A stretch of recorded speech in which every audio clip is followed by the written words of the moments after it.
It's become apparent to me that I have a weakness when it comes to the octagonal G-Shock models. I own 3 of them, but only my most recent edition is going to be the focus of this video, namely the GMA-S2100SK-1AER from the smaller size skeleton range, which was on sale recently from Casio for just under £55. The reason these models are selling for 50% off is that the new GMA P2100 range is even more compact, and given my track record, I can easily imagine myself buying one of those in the future. I feel like I'm on repeat sometimes when I talk about dimensions being one of the most critical considerations for me, and while I'm more forgiving with G-Shocks in general, given their purpose, I still prefer smaller watches. A few years ago, when the idea of modding these watches originally spread across YouTube, I thought that some of the mods looked impressive, but the end product was always so big and heavy, I knew I wouldn't wear it, and so steered clear. Given the budget price of my GMA S2100, its smaller size and the cut price modding kits now available on AliExpress, I thought I would finally bite the bullet and have a go myself. Now, as a word of caution, most of the modding kits are for the bigger size models, and you need to make sure you're selecting the correct size before purchasing. There are nowhere near as many kits available for the GMA S2100 range, and as far as I'm aware, none made yet for the P2100s. Now, the aim of this video is to see whether the kit improves the watch or makes it worse. So before we get into any modification, let's have a look at the basic watch and see what the strengths and weaknesses of the default version are. Now, I keep buying these, so clearly I'm biased, but I'll do my best to put that aside for a moment. This also isn't a new model, so I'll give a bit of a rundown in terms of specifications, but we won't break out into a full review. So, let's go full rap god and see if we can get through this quickly. The watch has both an analog and digital display, allowing for 2 time zones to be displayed simultaneously. It's rated to 200 meters of water resistance, has an automatic calendar, a deviation of less than 15 seconds a month from the quartz movement with a battery life of up to 3 years. It has Neo Bright Lume mineral crystal, is shock resistant, weighs 41 grams and has a light button. Not only that, but the futuristic design language of these models and the on-trend octagonal design make this not only great value for money, but an instant classic. When the models first launched and people started to modify them, it's no surprise that Casio got on board themselves with upgraded models. First with metal cases, then with full metal models, and a variety of special editions in between. While they aren't the focus of this video, I would bring up my other models at this point, because the biggest issue with the GMA S2100 for me is the strap. It's made of resin, it's durable, flexible and transparent, but by comparison to the metal case models, the strap feels noticeably lower in quality and far less breathable. That is to be expected, to be honest. These retail at almost half the price at full RRP. While it might be my biggest issue, in the grand context of watch ownership, it really isn't much of an issue at all. And it is more than wearable, it's just not that comfortable if you're wearing it during some kind of sweaty physical activity. Before we go any further, let's discuss why you might want to modify one of these models. Does it really look like an AP Royal Oak after you've made the change? Absolutely not, and it isn't going to fool anyone. Not only that, it certainly isn't my aim with this little project. What I'm looking at here is whether it makes the base watch better. While it isn't going to be a Royal Oak, it is significantly cheaper than buying one of the full metal versions from Casio. In total, the watch and the mod kit came in at £83. A full metal Casio GMB2100BD1AER has a £499 price tag.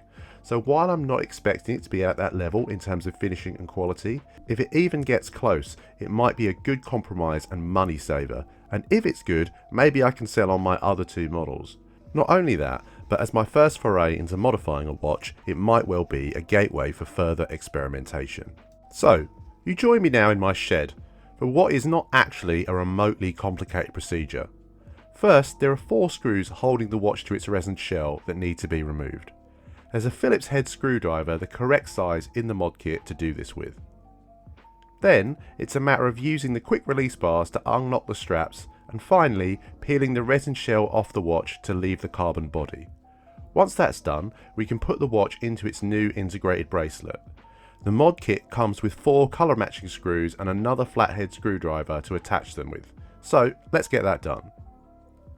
Lastly, I need to resize the bracelet, which is actually the trickiest part, and I would say on a more expensive watch, someone as clumsy as me shouldn't really be trusted to do it.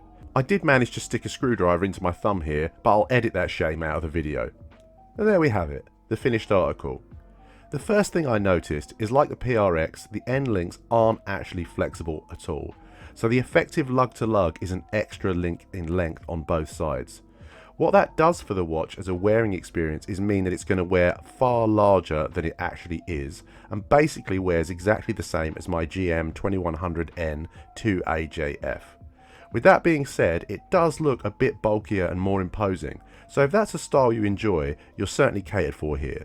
What I would say is, as someone who is not a fan of homages, this is far too on the nose for me. I much prefer the original G-Shock bezel over this royal oak facade. As for the overall look, I dare say a full black dial would match the modification a little better. The build quality on the mod is actually better than I was expecting for the low price point. The bracelet is a little bit rattly given the linking system, and I'm sure the tolerances you're getting for the price point were never going to be incredible. However, the whole thing is solid, and certainly a lot heftier than the original. You won't be forgetting you've got this on. Now, I said I thought the build quality was good, and then came in with a couple of gripes. But the real star of the show here is the butterfly clasp. It's way better than it has any right to be. It holds firm, releases smoothly, has chunky buttons, and is easy to operate as a result. It's light years ahead of the one fitted to my D1 Milano at any rate, and that was significantly more expensive. Dare I say it, but it's also easier to use than the one on the PRX. I do also like the all black construction. The older I get, the more black I wear, so I can see me wearing this as a holiday beater. Certainly, it's cheap enough not to worry much about. And at its heart, it's still a G-Shock, so you know it can take some punishment. You can get the real Royal Oak at 37mm in diameter with a thickness of 9.1mm. It's a watch that, while looking industrial and bulky, is in reality a very well refined piece of watchmaking engineering.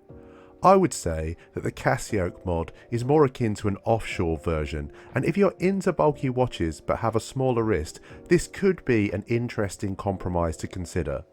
We are starting to verge into the territory of getting quite niche though for this watch to actually appeal. I think the biggest issue for me with this modification is that I already have the GMA-S2100SK-1AER in my collection. It's a much better size for me, and if you shop around you won't be paying too much more for a model this size compared to what I paid for the S2100 alongside the mod kit. Not only that, but the fact it isn't a homage is also well worth the extra pennies. However, this does get me wondering about the new P2100 range and what modifications might become available there. Now, to return to the original focus of the video, does turning the GMA-S2100SK-1AER into a CASIOAK make the watch better or worse?